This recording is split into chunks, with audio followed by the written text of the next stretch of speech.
நீங்க சொல்லுங்க பாப்போம். எனக்குள்ளே கர்த்தருடைய ஆவியானவர் இருக்கிறார்.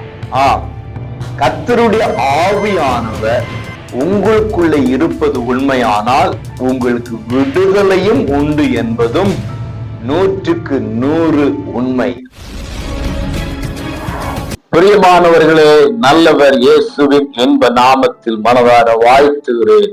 ஏசப்பா உங்களை ஆசீர்வதிப்பாராக.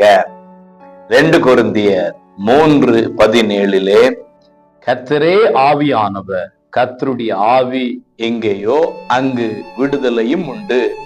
பிரியமானவர்களே, கர்த்தருடைய ஆவி எங்கேயோ அல்ல, இங்கு இருக்கிறது. நீங்க சொல்லுங்க பாப்போம்.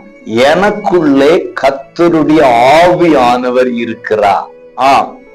கர்த்தருடைய ஆவியானவர் உங்களுக்குள்ளே இருப்பது உண்மையானால் உங்களுக்கு விடுதலையும் உண்டு என்பதும் 100க்கு 100 உண்மை.